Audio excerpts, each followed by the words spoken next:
Maybe I'm crazy, but I might be an undercover Brooklyn Nets fan. Maybe I'm crazy, maybe I'm not. Welcome to Maybe I'm Crazy podcast. I'm Joy Taylor. Thanks for joining us this week. It's been a very hard, emotional week for everyone, so I appreciate you taking the time to check us out. We talked to Spencer Dinwiddie of the Brooklyn Nets this week, so we talked to him about obviously everything that's going on in the world, the protests, and how he feels about all of that. We talked to him about this season with the Nets, how KD is going to be when he comes back, and lots of other stuff involving the NBA. And today I thought we'd do something a little different with the podcast. It feels a little tone deaf to just ignore or not have a conversation about everything that's going on with the death of George Floyd and the protests all around the world. So Crazy Gang is going to join me, Heller, Donnie, and Shantiera, and we're just going to talk about some of the thoughts we have about everything that's going on and hopefully enlighten or just be a little therapeutic for you. And we hope that you'll share your thoughts and comments with us as well. But let's get started with Spencer Dinwiddie. Very excited to have Spencer Dinwiddie of the Brooklyn Nets on the show today. Thank you so much for joining us. Really appreciate it. No problem. Thank you for having me. So it's been a rough week, to say the least, for everybody. How has this past week been for you? I mean, I don't know how to put it into words in a sense. I mean, obviously, there's the tragedy that starts everything. And obviously there's the complete social unrest, deservedly so. And then obviously people going back and forth and, having their certain opinions about whether it's proper or not proper. So it's been a whirlwind experience for somebody that's kind of on the sidelines to a degree. Obviously I have a voice and speak out about how I feel about, the country and racism, but, not necessarily in some of the hotbeds of the riots either. Do you feel like because you're an athlete and you have a platform, like you said, you have a voice, that you have an obligation to share your opinion or speak up? I do.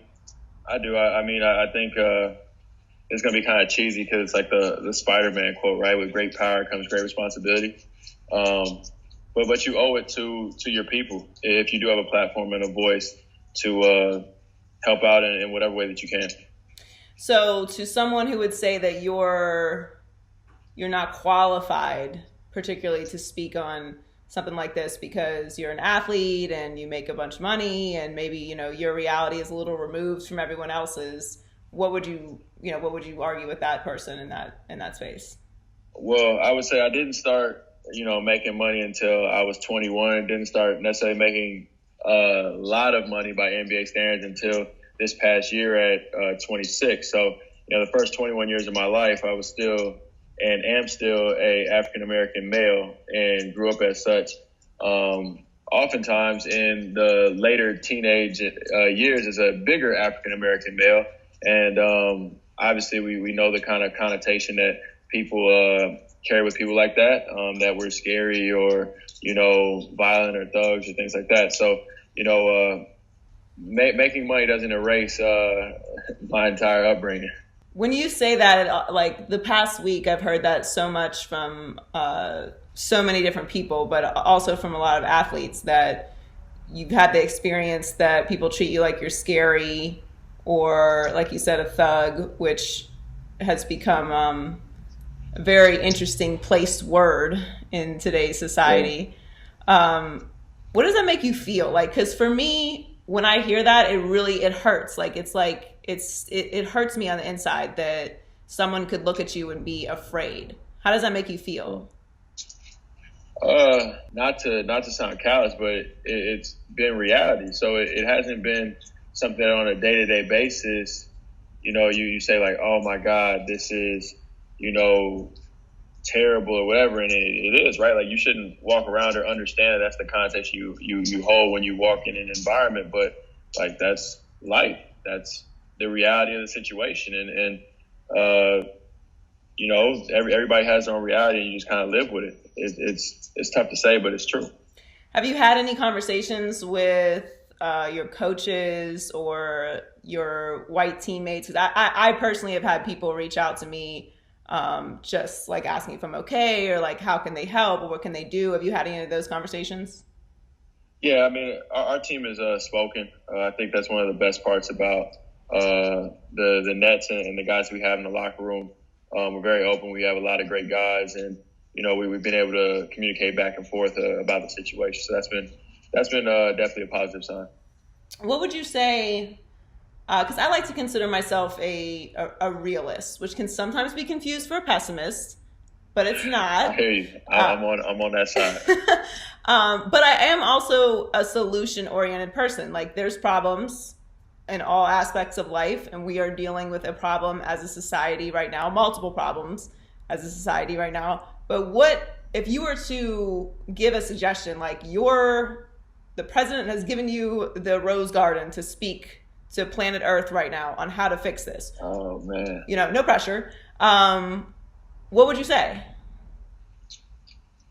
I think number one, it probably depends on what are we looking for? Are we looking for true equality, or are we looking for trying to expedite reform? True equality, if I'm the president, I mean, obviously, and I'm running things, there's a lot of things that would change and would have to change to make that a reality. The more attainable goal, which is still going to be extremely hard in its own right, would be to expedite reform. And, from what I've seen of America, America seems to only respond to two things, violence and money. Violence in this scenario obviously can do some good things in the short term, but long term, I don't think it's a effective solution, just because if they were in the most extreme scenario to institute martial law, they can roll tanks down the street and, hey, we might have, pistols and rifles, but we're not messing with tanks, so that brings us to money. Support Black business, recycle Black dollars in the community, geographical relocation. Don't be afraid to move back to Black communities. I know we all tend to like to move to the suburbs when we do reach a certain point of affluence, but those are the types of things it would take. It would take us essentially taking all of our economic GDP and recycling it through our community and forcing them to listen to us. Because at the end of the day, if you hurt their pockets, if you hurt the big business, if you hurt America's pockets, they will listen for sure. Spencer, 2024 or no? Nah, hopefully I'm still in the league at that point. Well, yeah, okay. So we'll put it off a couple more elections. By the way, if you're listening to this today, you need to vote today because there are a bunch of places that are voting today. Okay, very rough, inartistic transition out of everything that's happening. But I do got to ask you, because I personally feel like I don't get enough credit for the support that I've given the Brooklyn Nets over the past couple of years as a national media personality. I have, though. Like, I thought 2 years ago, you guys were one of the most fun teams in the league to watch. Full disclosure, I'm a Heat fan. So, it's a lot. What's that face for? I mean, like, are you Bron Heat fan, or are you like an actual Heat fan? No, I'm like an actual Heat fan, like a Wade 06 fan, like a Pat Riley fan. So I grew up a Michael Jordan fan. I grew up in Pittsburgh, so we don't have a basketball team, obviously. Yeah. So I grew up an MJ fan, and then when MJ retired, just kind of like moved. I had to hop around a little bit. I was an Allen Iverson fan and a Kobe fan, and then like Wade, and then I moved to Miami. So they're like my adopted older version of myself team, if that makes sense. But I am a real Heat fan, though. And I mean, listen, don't get me wrong. I very much enjoyed the LeBron Heatles years. It was a wonderful time. I rode in parades. It was great. All right. And there's nothing wrong with that. All right. Listen, while you're over there, talking, KD did join the Nets, right? So it's okay. That's not bandwagon. Free agency is cool. Yeah, free agency is definitely cool. But that's not bandwagon. Like, So you the fan police now? Yeah. What do you mean?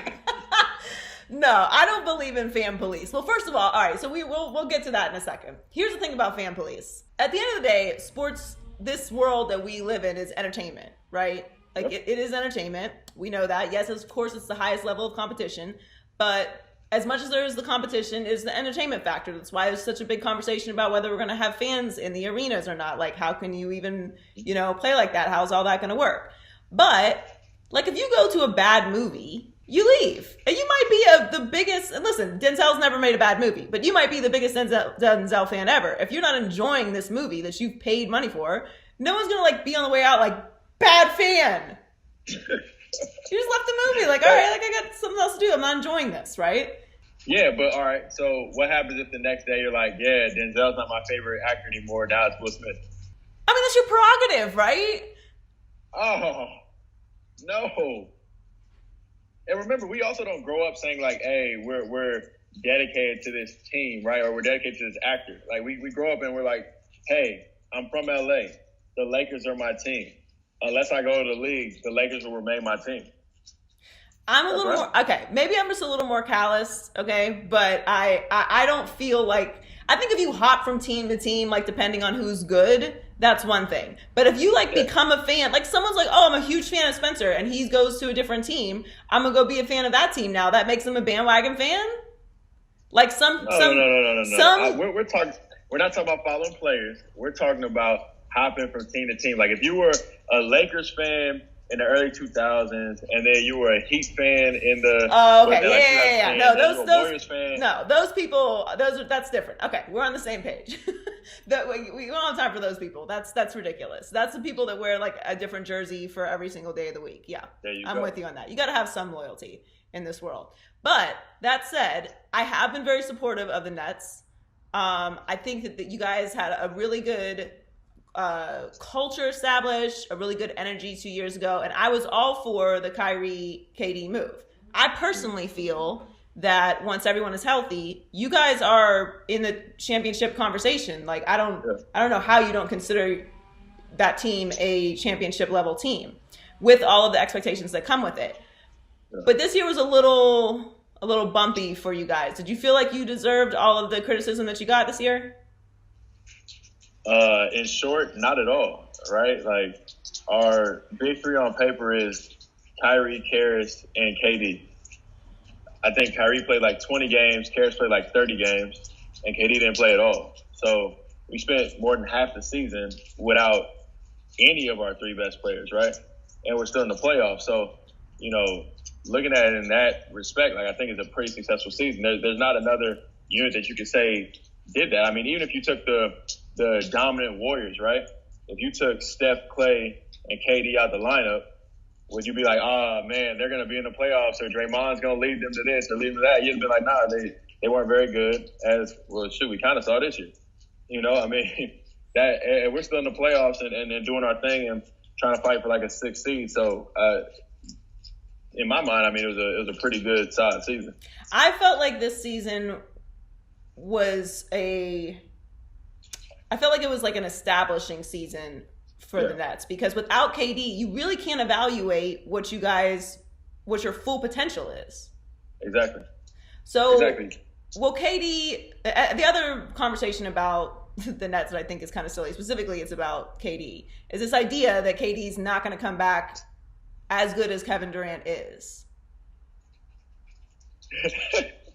I mean, what do you make of that? No, I'm only laughing because I caught heat for this when I said at 80%, KD is like dirt. And everybody got mad. I wasn't saying like if you took every attribute and dumbed it down. I was literally saying if you took a less athletic KD, that's what everybody says. Like, oh, if you have the Achilles injury and you're less athletic, like, what does his game probably look like? And I'm like, name me another 7-footer that was crazy in the mid-post ISO, pick and pop, could shoot out to 35, 40 feet, had that type of touch around the basket. Sounds like Dirk to me, and he'd still have better handles and whatnot. So, I mean, you're talking about one of the greatest scorers of all time. I don't see how he's going to come back and not be elite. You know what I'm saying? Even if he loses step, I don't see how he's not elite. You know, now whether he's the best player in the world, I mean, that you got to ask him how he's feeling. But I don't see how he doesn't come back and be phenomenal. Yeah, I mean, obviously, like neither one of us are doctors, obviously, but I don't even really like feel like entertaining that conversation. Like KD is going to do everything he can to come back at 100%. It's not like he's an old man, but more importantly, I think it's a little bit of recency bias. Like we kind of just pay attention to whatever's kind of shining at the moment, and it's a little bit of out of sight, out of mind with KD, I think. No, I agree with you 100%. I mean, everybody obviously is crowned Giannis and all that other stuff, and KD's going to be back and he's going to do his thing. So how does the chemistry all work? Do you think it all fits together? Well, for sure. I mean, one of the best parts about Kyrie, DJ, and KD being best friends is they can lead the locker room, and they can be on the same page because they are such good friends. And so, when you're three elder statesmen and obviously three of your starters are on that same page and function in the same unit, it's on us to come around the group and kind of just make it all gel together. What's Kyrie like as a teammate? Because he gets a lot of criticism, mostly that I feel is unwarranted, because I don't have any problem with him not wanting to be in Cleveland anymore. And I don't think that what happened in Boston was his fault either. But you know him, so what is he like as a teammate? I think a lot of times in the entertainment industry, as you know, if you don't toe the line, a lot of narratives can be spun about you, and people take those and run with them. As far as Kyrie and my personal dealings with him, like he's been phenomenal to me, and he's been great as a teammate, as a leader in our locker room. So the only thing we didn't like was that he only played 20 games. We wish he had to play, all the games. So that was really it on our end. What do you think is? I mean, obviously we don't know what's going to happen with the rest of the season. There's a lot of different scenarios that are coming out. There's a lot of things that have been discussed about where everyone stands. Overall, what's your vibe on how players feel about coming back? Is it like a consensus everyone wants to come back no matter what the situation is and just make it work? Or are people still cautious because of Corona, which we're honestly not even talking about at the moment? I mean, I think it's we want to play, but we're cautious. Between Corona and now, the riots and, people have families. Can the families travel? Can they not travel? How long are we going to be in the bubble? There's just a lot of questions around the situation. And I think we could give more concrete answers once we have concrete details, quite honestly. I mean, sometimes they say it's going to be the top 20 teams, and they say it's going to be all 30 teams. Then they say it's only the playoff teams. Then it may be split Vegas and Orlando. Then it's just going to be Orlando. Like, we don't know, what's going on. And so, we pretty much take the approach of, yes, we would love to play, but we just want to make sure it's obviously a healthy and right situation. What would be the ideal situation for you? What would you prefer? For me, I'm all for the fan engagement. So I say bring all 30, do some type of tournament format, put them on Orlando, and kind of pilot it just in case next season you have to have a full quarantine season, right? So you kind of get some of that stuff out the way and really test it. I think trying to recreate the traditional format too much won't really serve us any good anyway, because it's going to be an asterisk on whatever happens regardless. Well, thanks so much for joining me today. I really appreciate you taking the time. Lots of good suggestions, how to get the season back, and I think you should run for office. Oh man, I'm gonna need a team of Olivia Popes. A team? No, I need a team. You might need like one. I don't know about all that, but long down the road, we want to see you have a very long career. So should I say best of luck? Because I don't know. It's the Heat. No, come on now. This Bring season. Bring it this way. This season, for the rest of this season. No, seriously. Best of luck for the rest of the season once it gets started. And hope you and your family stay safe. And I really appreciate it. Thank you. Today, we were doing something a little different on the podcast than we normally do. We're going to scratch What and Quit It and High Key Low Key and Culture Report, because it's been an insane, stressful week for everybody around the country, really around the world, because there's protests going on around the world. But I don't know. I just felt like we hadn't had a conversation like as a podcast about everything that was going on individually. We've all talked, but like as a podcast to share with each other and have a real conversation about, what we're all feeling and all going through individually. And I also feel like each of us has a real passion for the community and for the culture, and may have some suggestions for people or things that we've talked to people about individually in our own personal lives about how to handle everything that's going on and what they can do to help. So I'll just start. This has been an incredibly triggering, very sad, heavy week for me. I probably cried every day of the week. It's impossible to not feel, at least for me, this like deep sense of just emptiness and despair watching that video of George Floyd with the police officer. It's like harrowing to hear people pleading and screaming at the police officer to just move his knee off of his neck, and that would have saved his life. And they're just all standing there completely devoid of human decency, not even enough to just nudge him to move his knee to save his life.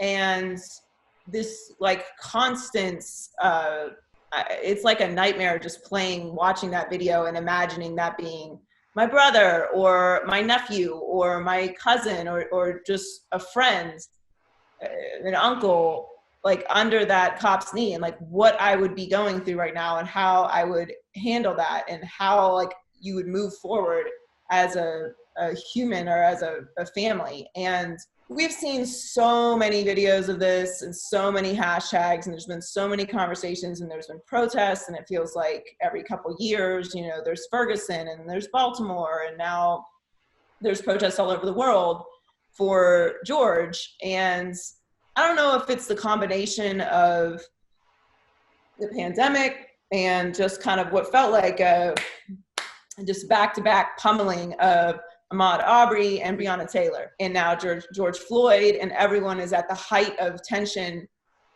that I can really remember maybe in my lifetime other than 9/11, which weirdly was a huge unifier in our country. This has been a huge divider, it feels like.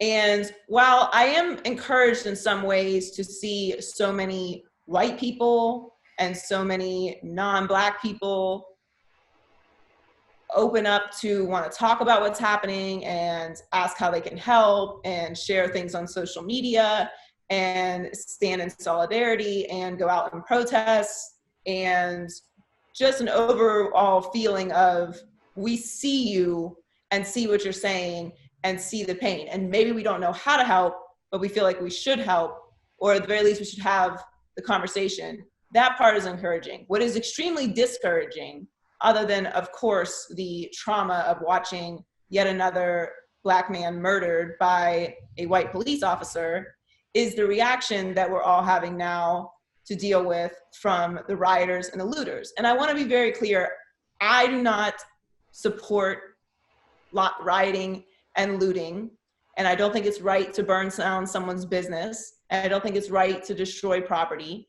But I also, more overwhelmingly and most importantly, care about the emotions and the loss of life. So to talk about the looting and the rioting, to me, in the way that, in the experience that I'm having those conversations or seeing those conversations being had, completely diminishes what the actual issue is. Yeah. I don't care, and I want to be very clear, I don't care at all about a brick building. At all.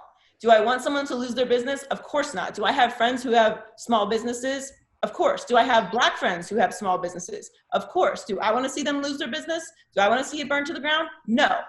But what I do care about is that we continue to focus on the actual conversation, which is police brutality and racial injustice in this country. And when I'm constantly hearing, well, the looting is wrong, no one is on the same page about looting being wrong or right. Everyone agrees that we don't want to destroy property. Everyone agrees it distracts from the conversation. Everyone agrees that's not right. What everyone doesn't agree on is how to move forward and how to enact change so that people aren't continuing to be murdered and taken advantage of in the Black community in this country. So what I have to say is 99.9% of my energy is directed towards people no longer losing their life, Black people no longer losing their life at the hands of white police officers, and 0.01% is reserved for that brick and mortar. That, by the way, has insurance. I don't want to diminish anyone losing their property or their business. It's horrible, it's wrong. And for that matter, most of the rioters and looters that I'm seeing are not Black people.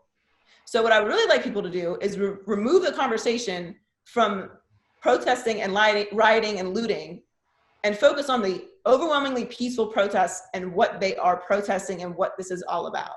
So the first thing that you say when you talk about how you feel about everything that's going on is, well, the looting is really wrong and these people are wrong and they need to stop burning down businesses. If that's the first thing that you say, you are the problem.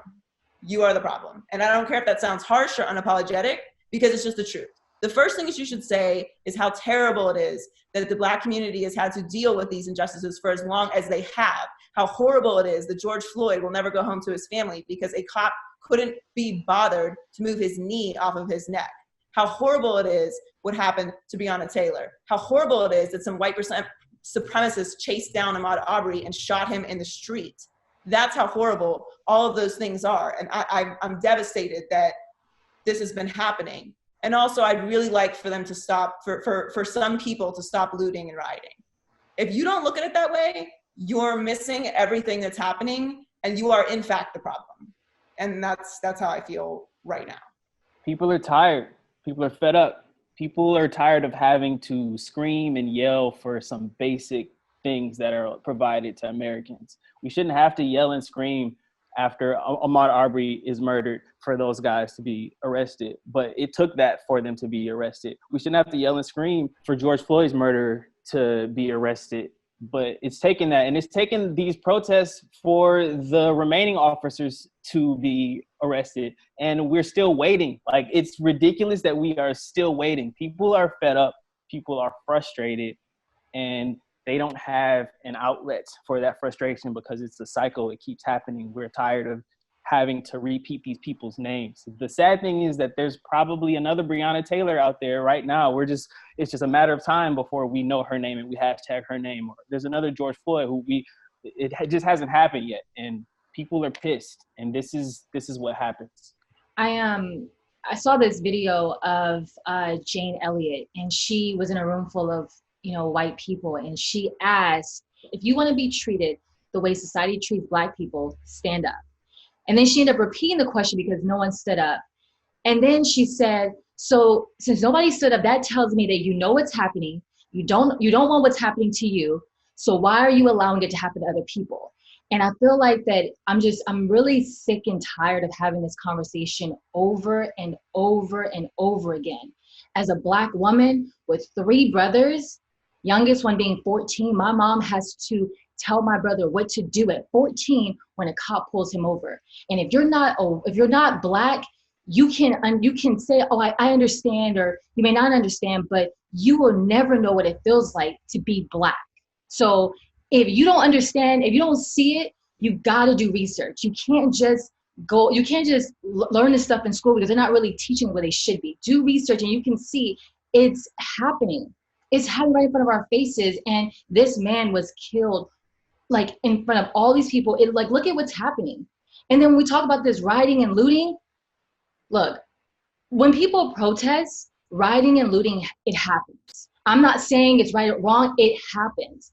This is what happens when people protest. People protest during games. So there's always going to be bad people in instances. So you should not be focused on why people are rioting and looting. As you would say, you're missing it. Do the research, show compassion, try to understand what it's like to be Black in America, because if you don't see the problem with it, I don't know what else to say. It's disheartening. It's so, like, sorry. Okay, take your time. I just want to say that it's not a white versus Black It's everyone. It's everyone versus racist. And unless you speak up, because if you're not saying anything, you're part of the problem. Like, you have to speak up. You have to, because clearly a moment of silence isn't enough. Kneeling isn't enough. Protesting isn't enough. So if all that's not enough, then what do we need to do to be heard? Because everything we've done, no one's hearing us. But no one can tell us how to rightfully express ourselves. What would you like us to do? I mean, whatever you want to do is what you should be able to do. That's the right that I have. Anytime anything happens, I can do whatever I want as a reaction, and no one really says boo. And so you should be granted that same right. I think, thinking back to something that Joy mentioned, saying that you're missing the point if you don't understand why there's looting that's happening. Like it's a very clear scenario. If you think about, it already being a pretty sketchy economy under President Trump, you think about COVID-19 happening, you think of all the extra issues that Black people have to deal with and minorities have to deal with in this country just to get the same opportunities that I have. Like, if you can't understand that that's how someone gets to looting, or, all the other ways that people could want to loot for their own benefit, all these other things, you're missing the point. It's like something we were talking about before we started this, Zoom record officially. All lives do matter, but they can't all matter until Black lives matter. And so saying right now, all lives matter, like, yeah, that's a given, but it's not, that standard isn't being met for everyone. So that's where saying Black Lives Matter is important, because it distinguishes between, this notion that all of us feel, right, that everyone's equal, that everyone deserves an equal shot, but somehow that's not translating for opportunities for everyone. So it's about connecting those dots. And just speaking from my own experience, I want to say thank you to Joy, thank you to you guys, thank you to Brandon for letting me in the room. Being the only white guy in a room is awesome.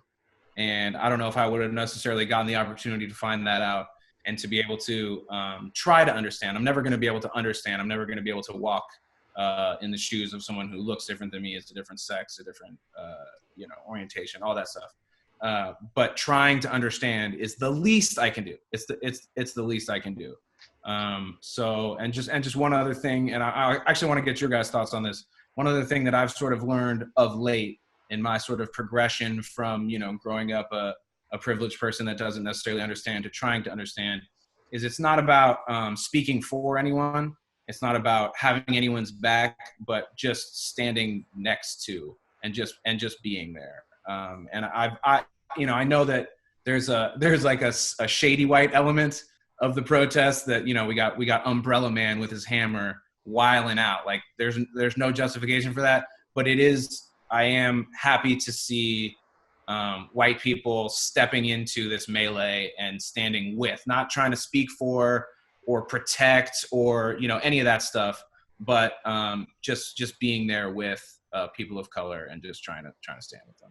So like how do you guys, how do other people who look like me be supportive? I know that's a tough question, and it really shouldn't be up to you to fix this, because it's, as Gavin Newsom said, this is our problem. It's not Black people's problem. It's the institution's problem. It's our problem. Like, how can we, without, the whatever the version of mansplaining, like, partake and stand with you without taking away from the message and the importance of it? Well, I think and thanks for saying all that, Heller. I think there's not to, categorize white people.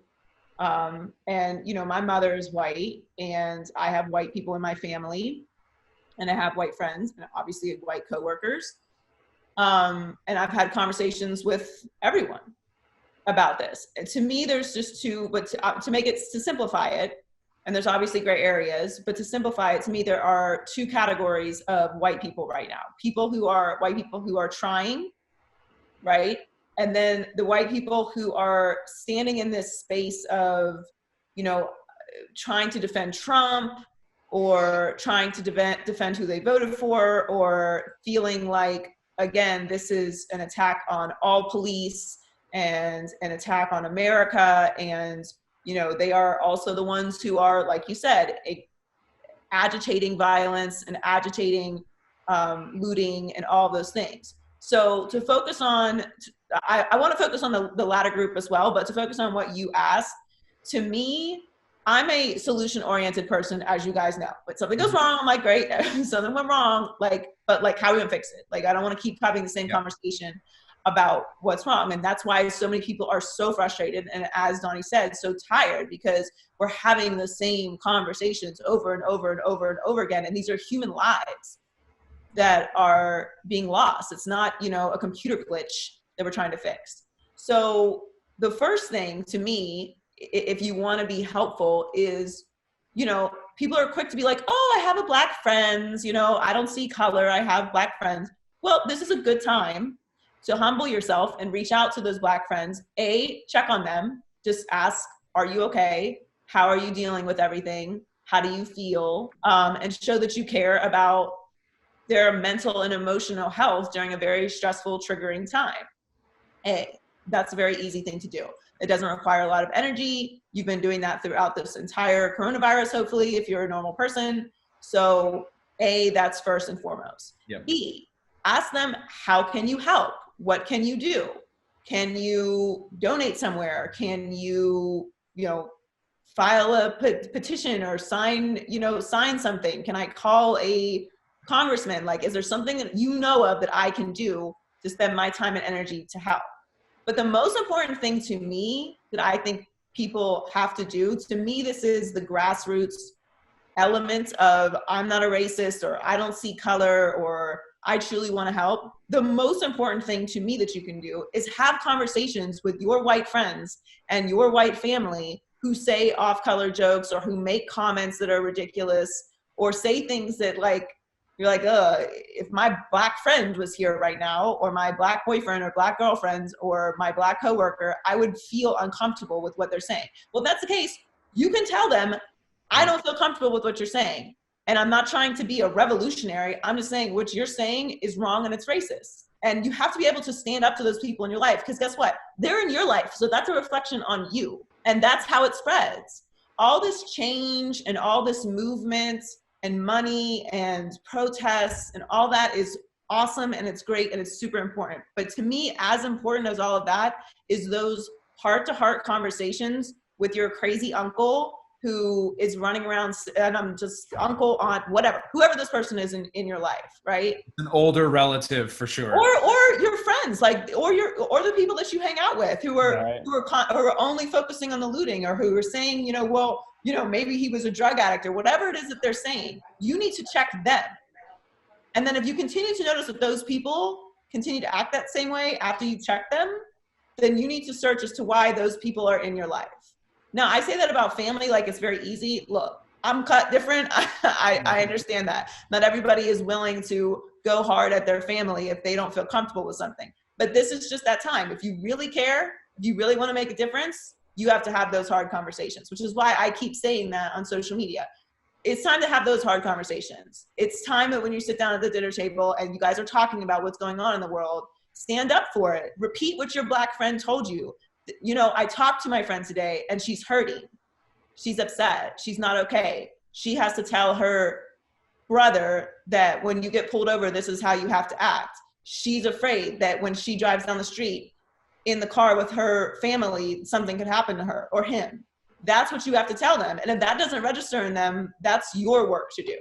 Because Black people can't do that. We're not going to be in those rooms. We're not going to have those conversations with your family. And clearly all the yelling and screaming and protesting and pleading is not getting to them.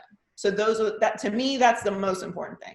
Time to risk those relationships, it sounds like. But yes. I mean, but you should be willing to risk a relationship with someone who has shitty old views.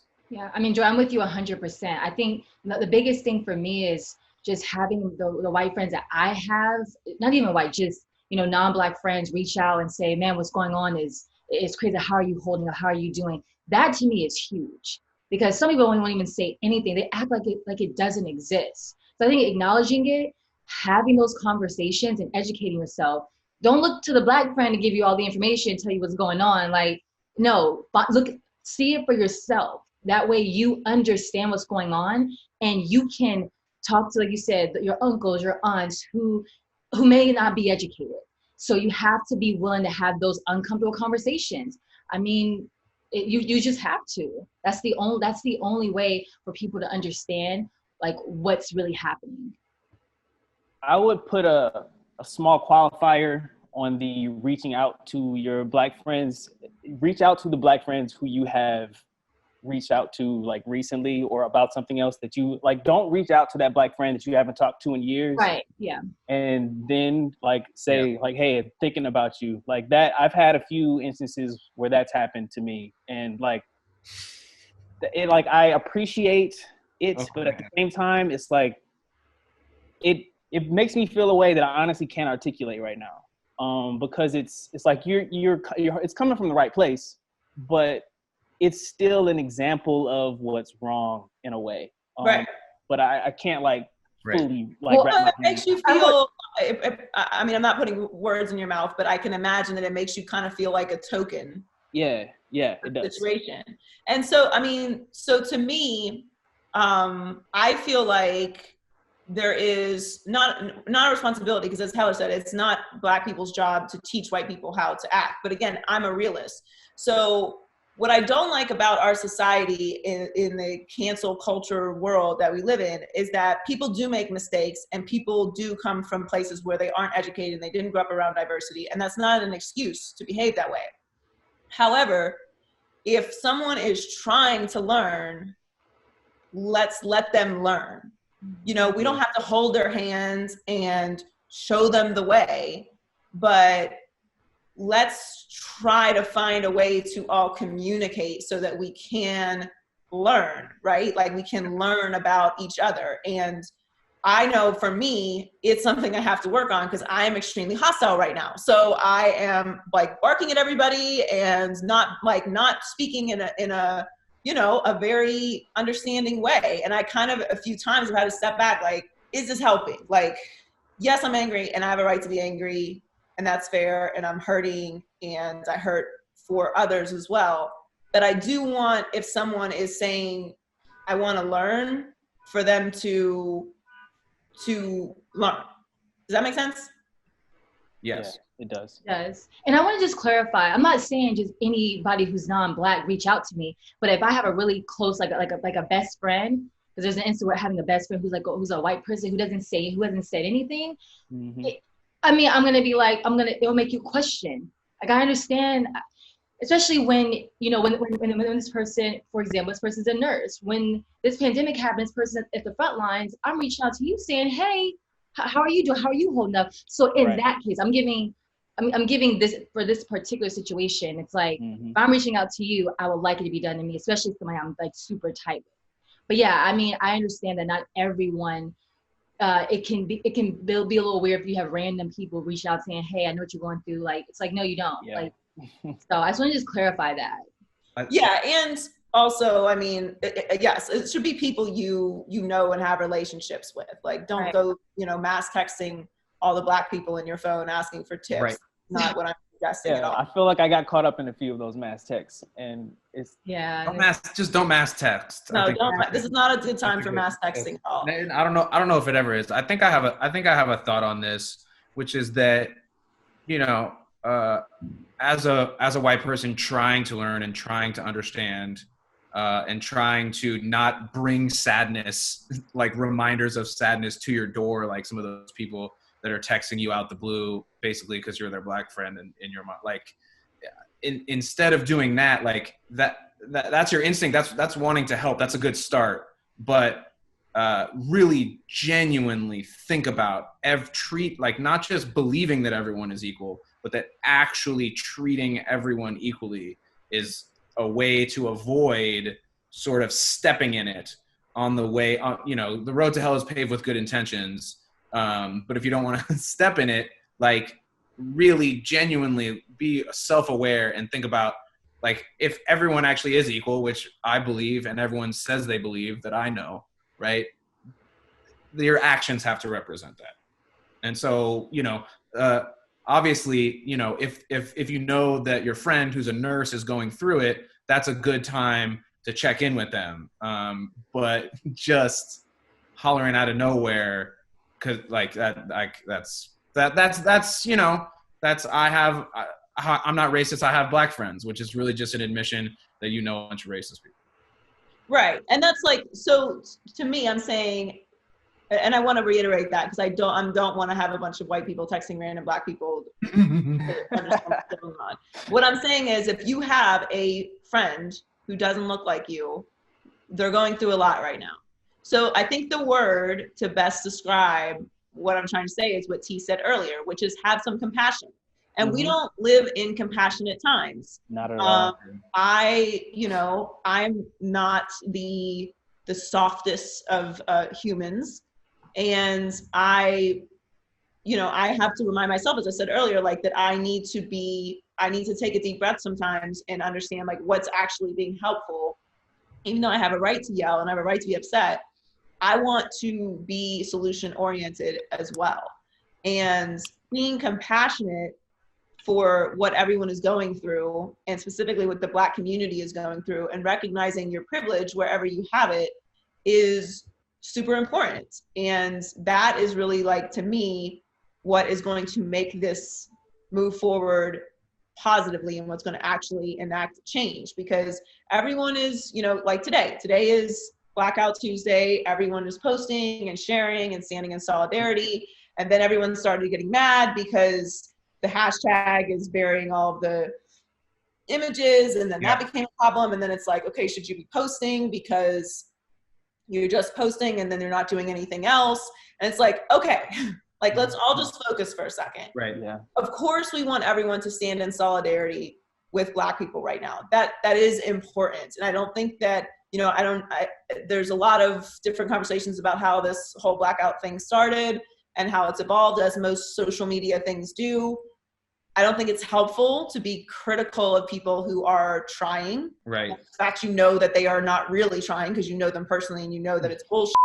But people are trying. So that's step one. Now let's help them. Okay, thank you for posting that. Now, can you please take some action other than the 30 seconds it took you to post a black square to go and do these things like what T posted? Let's help Black-owned businesses. Let's, sign some things and get some change actually moving. Actually do what you say you care about. So take the next step. And that to me is like what has to happen now. Like, we're protesting, forget the looting, I don't even want to talk about it anymore. We're protesting, which is overwhelmingly what's happening around the world. Everyone is recognizing that there needs to be changes. Everyone is getting involved. I'm seeing people post Black Lives Matter, like corporate companies, and I am in shock that these companies are all of a sudden not afraid to post Black Lives Matter. Whereas a year ago, it was like, just stay away from that. Now they're like, whatever, Black Lives Matter. Because everyone's realizing that's not a statement that should be controversial. It's just facts. And now, thanks to cell phone video, we have the evidence right there. You can't deny it. There were people there. There were multiple camera views.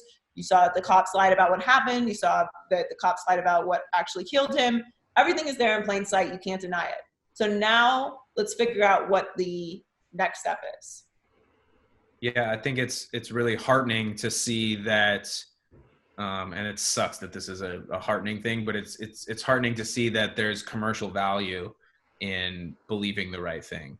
And so I think that that's important to remember, because every click that we make, everything we buy, every website we go to is in some way monitored, right? They mine that information from us. Every email we send, they mine that information from us to figure out what we want to buy and then sell it to us. So if you control your messaging and everything you're saying fits a worldview where people really are given equal opportunity, then the stuff you buy and the company selling to you are going to have to acknowledge that in the way that they try to sell you that bullshit they're trying to sell you. So I think that's super. The two things that are heartening for me, obviously, I'm relatively new to the level of anguish that we're all feeling right now. But the two things that are heartening to me are that, and also, you're seeing a break in the police lines. Normally, police support even the worst among them. And I think, you're seeing, it's just a couple places, of course, the guy in Flint has empathy. he's going through it too, and in Houston, Texas as well. But you're seeing this. Does it feel different to you guys? This moment because of, like you said, the 3 killings happening. Also, Karen in Central Park going after a gentleman who could not seem nicer or less threatening than a bird watching bro. Like, so do you guys feel progress at all in this moment, or is it still just the usual? I think this time it's different. I feel like the thing with George Floyd was like the straw that broke the camel's back. It's like we saw this officer have his knee on his neck for 8 minutes, and I believe it was 46 seconds. No emotion. With his hands in his pocket. So to me, like, I mean, you actually see that. So I feel like that, yeah, I mean, people were outraged because this has happened before, obviously, but it keeps happening. The way it happened is just like, like I said, we saw it. It's like it's there, it's happening, it's murder. Yeah, I feel like this feels bigger than some of the past protests that we've had, like recently with Ferguson and in Baltimore. And it might be circumstances like the perfect storm with people are unemployed, people aren't working, people have the time. And like you said, T, people saw it and people are pissed. So people are going out there and they're keeping this story in the news. Like, George Floyd's murder is not getting lost in the news cycle. It's staying because it's relevant. And I feel like you said, Heller, you do see breaks in police officers interacting with protesters and kneeling with them and talking to them. That does feel different. At the same time, I hate to see some of the interactions with the police officers where it feels like they're combatants. You've got cruisers in New York running over protesters and police officers like shooting at the media. Like, it feels like there's more love, but at the same time there's a lot more anger and a lot more hate. And you want to see change. People are tired, people are pissed, people want a change. Yeah, I think, to me, and I said this the other day to a friend because we were having this conversation, and I was like, the thing that makes me so angry about these situations every time is, with any other occupation where people's lives are in your hands, a nurse, a doctor, even, not life or death, but like a financial manager or a lawyer, when there's a bad lawyer that's taking advantage of people, or a doctor with malpractice, you don't see all the doctors like, no, we stand with him and his lack of care for patients that killed 50 people. Nobody does that. They're on the opposite side. That's not us, that's him. And otherwise, there is a brotherhood, there is a family nature to these occupations where they do stick together and support each other in times of good. But when something goes wrong, when there's a bad apple, if you will, that apple's got to go. It's only in the police space that when a police officer does something that is clearly not right, there isn't an overwhelming reaction from other cops like, this is wrong, we condemn this. This is not how we police. This is not what we believe in. This is not how we do things. And that is what always bothers me, because it's like, you want the community to trust you. You want me and everyone else to believe that you're not like that, and I don't have to be afraid of you, and I don't have to have this animosity. Yet when someone does something that is clearly wrong, you have either nothing to say or you stand in solidarity with him. So, I mean, to use a legal term, like, you're guilty by association, but you're choosing to associate with this person. And maybe you feel like you know his character, or whatever reason, you've been through the fire, whatever excuse you want to use. That person made that decision. And because of that, someone's life is gone. Right. And we can see that it was the wrong decision. So that, to me, is what always triggers me in this situation. And to your point, Heller, I am seeing more. It's not enough. Like, Donnie's right. There's still, I mean, even just what happened at the White House last night is just madness. But I am seeing slowly more and more cops make an effort to show, like, not necessarily that coming out and shouting that he was wrong and he should be convicted for murder and the other guy should be arrested, the other cop should be arrested. They are trying to de-escalate what situations start to flare up by showing like, we're here to support your protests, not to antagonize. It's not enough. It needs to be more. And to my point, that's what bothers me about the situation as a whole when it comes to policing is you don't have to stand with somebody who makes the wrong decision. In fact, it would make colossal change between the community's relationship with police officers, in my opinion, if you were ready to stand up and say that's wrong. Absolutely. How else are you going to earn someone's trust? Yeah. You don't earn someone's trust by standing with someone that you also know is wrong. I'm gonna tread carefully here because I know Donnie has family that are police, but I do also want to make a point about, you were saying what's different about the police from nurses and even someone who's taking care of your money and stuff.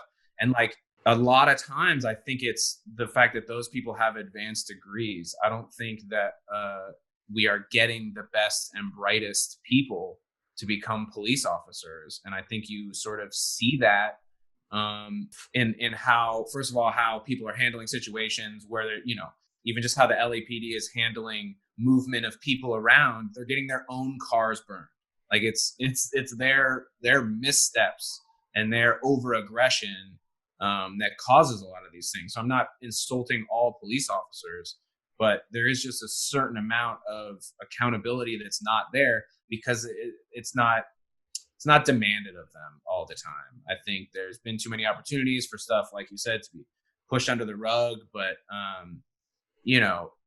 I really think that if there was more people coming from the military to the, that would be a better way to sort of, those people understand the value of a human life. Those people have, been through some real training. But a lot of times what we get now is like boys with big aggressive toys that they've used our tax dollars to pay for. People maybe smarter than them that are elected people that give them money, and they buy all this stuff, and then they have to demonstrate that it's necessary. And so a lot of times they're stacking the deck.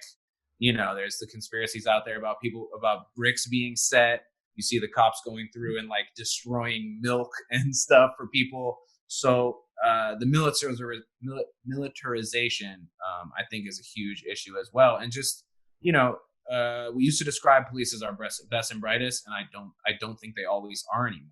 So it's some undertrained, poorly trained, scared, unequipped person that shouldn't be doing this. It's getting thrust into what is legitimately a dangerous, hard job and just isn't equipped to deal with that sort of responsibility. So I think it's incumbent upon elected officials. Garcetti's trying to throw a bunch of money at the police right now, and that's not going over so well.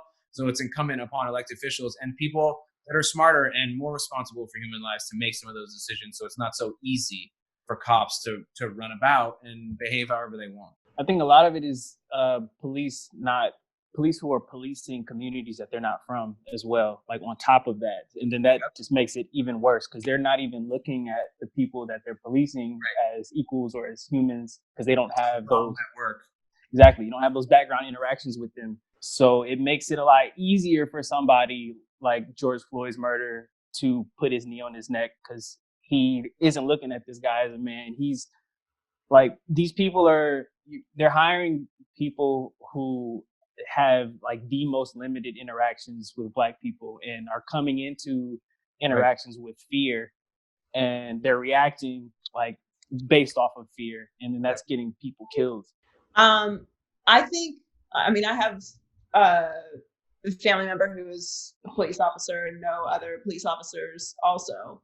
I think it's a combination of points that both of you made, which is one, and this has always been my position on it, that if you are afraid of the community that you are supposed to be serving, you should not and absolutely cannot be given a gun and be sent in through that community. Because as you said, Heller, cops have an extremely dangerous job. That's why we treat them with the respect that we do, because we know they have to, most of the time, go into very stressful unsafe scenarios all the time. That's why we call the police when we have a problem. They're coming to help what is usually a bad situation. So if you are afraid of the people that you have to work with every day, and you have a gun and you have the ability, essentially a license to kill, that is a bad situation. That cannot be the situation. The other part, to Donnie's point, is if you aren't from that community, why would you feel comfortable policing that community? You know, when you have a good cop that spent time in that community, that grew up in that community, that knows the businesses there, that knows the people who live there, there's a certain level of respect, and they feel a feeling of responsibility to keep people safe there and to listen and to solve situations without them escalating. The goal isn't to get everybody in jail. The goal is to get people out of jail, right? Not by breaking the law, but by creating situations that encourage like peace and understanding and growth, right? And those things are missing. But the biggest element to me is it's because I don't disagree with you that our military should have those jobs, but in the communities that they are from or they have an actual vested interest in. The militarization of police is why we're seeing the police reaction to protests now that is so inexplicable. You are not the military, in fact. You are not. You are policemen. You are not to bulldoze over American citizens. You are not to spray pellets into crowds of people who are otherwise peacefully protesting. That is the idea that you feel comfortable doing that as a policeman, not as the army, not as an invading army in a foreign country. These are your neighbors that you're shooting at. You should not feel comfortable with that. You should not be so ingrained in the idea of what you are that you feel comfortable doing that. Do you guys think that because it seems to me that if they had simply arrested the 4 officers responsible for George Floyd's death, like let's say the next day, that we'd be having a normal podcast right now talking about sports. Do you feel the same way? I think that there would still be protesting, even if they were brought in. Because again, this has happened so many times, and I think it's just the way it happened. I don't think people will be okay with him resting his knee on someone's neck. So I think people will be protesting regardless. I do want to say too that now that I'm saying this, like with the protesting, because I feel like a lot of it was peaceful, and I think if people are protesting, what I said earlier, that a lot of times looting and rioting comes. I think that a lot of times with police antagonizing those people and wanting to shoot rubber bullets. Yeah. It's hard to say. It really is. I think we had Steven Jackson on, who was childhood friends with George Floyd. We had him on the Herd earlier today. And it's really, on a side note, very encouraging to see almost all of the sports teams, owners, Mark Cuban out protesting, all of the athletes that have spoken up very, very vocally, unapologetically, gone to protests. But Steven Jackson said earlier that like common sense isn't common. And that's as basic a level of, ideal as common sense is. It's very few and far between, it seems, these days. Because yes, you would assume people are screaming at you. You can see there are cameras everywhere. Mm-hmm. The audacity to be so entitled when that is happening that you can't be bothered to move your knee is inhumane and on a level that most people have not seen or experienced for themselves in their lifetimes in any capacity, despite the fact that we've said this happens. This is a reality in our community. Like, I've had scary interactions with the police before. I've had family members who've had terrifying interactions with the police before. And like, am I afraid of the police? Of course. Do I behave a certain way around the police? Of course. But I'm also aware that like, I have to be that way, and I have to worry about my family, and I have to worry about my friends. Most people don't even know what that means. Like, they're like, what do you mean? Just do what the police say. They don't understand that like in their mind, it's not even a concept that this could happen to someone. Mm-hmm. So they've never had a bad interaction with the police or authorities in any way. So for the longest time, they could not believe that this was something that could happen, let alone something that happens all the time. So I guess I say all that to say that I do feel like this is different. And just to, wrap all this up and put a bow on it, and all of you can, say what you think. But I feel like this is different. I feel like the social reaction from so many people around the world, protests in so many different countries, so many different cities that are not just Minneapolis, but with massive showings of thousands of people in different parts of those cities. I mean, LA has protests all over the city, New York. I think the fact that everyone is going through this very extremely stressful time with Corona, the fact that the evidence and the videos and the accounts, and Stephen Jackson having grown up with him and having such a voice as he already had, this is a different situation. I don't think anyone's going to forget this time.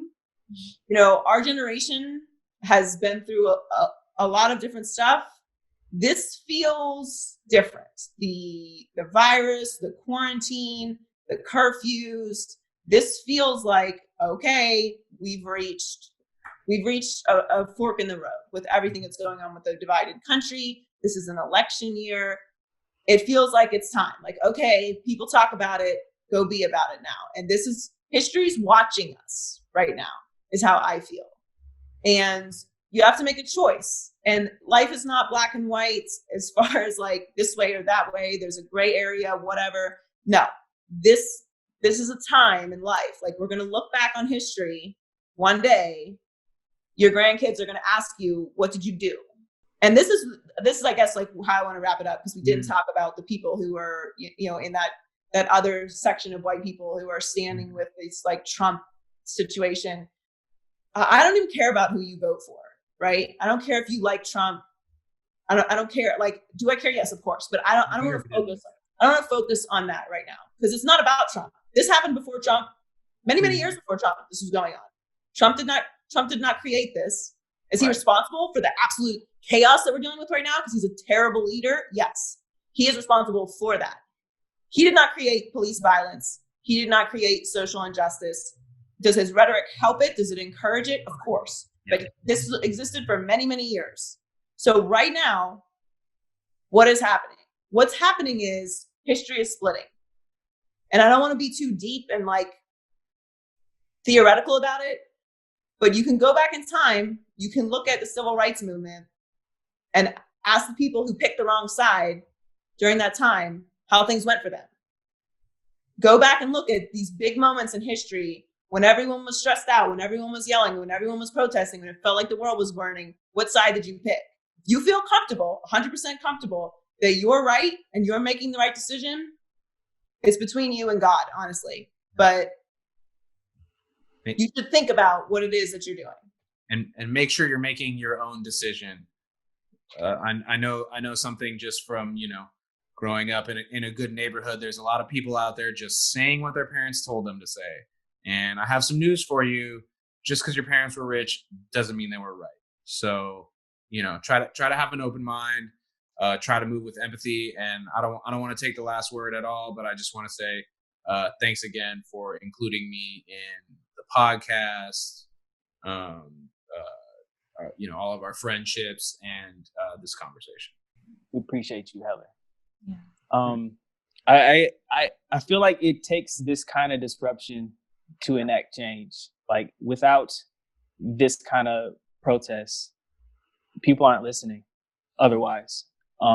So I feel hopeful despite how hard it is to feel hopeful in these times. You see these protesters, like we said earlier, are mixed. It's like the most diverse of crowds. It shows that not just Black people are upset about this. Americans, period, are upset. And I'm hopeful that we actually see some change, some real change. I know that it realistically is probably still a long time coming, but we are living history, like Joy just said. And I'm hopeful that what's happening right now is going to benefit my kids and my grandkids. And all I can really do is do my part and hope and pray. Appreciate you. I mean, Donnie, I thought you said it perfectly. I think that with everything that's happening now, with intro with you saying with it being an election year, it's like this is time you have to really vote local. Like this year, really you have to make it count. It matters. You have to make sure you vote. And again, I've said it earlier that when we kneel or when we peacefully protest, it's just not the voice that leads us to action. It just isn't. So I think with everything that's happening, and people are aware and talking about it, everyone across the country, I do believe and I'm hopeful that things are better, and that it gets people talking more and it gets people stepping up. I've been seeing a lot of people posting on social media that a person that didn't look like them said like, "Hey, I appreciate you, I love you," or or just those little things just to kind of unite us. I think that's what we really need, having compassion and empathy. And I think that things will get better. Well, thanks, guys. I know this was very emotional, but I thought it was a better way to handle everything that's going on. It was good to talk to all of you, even though we're still all in different places. It feels like this is like the closest to being back in the pod room that we've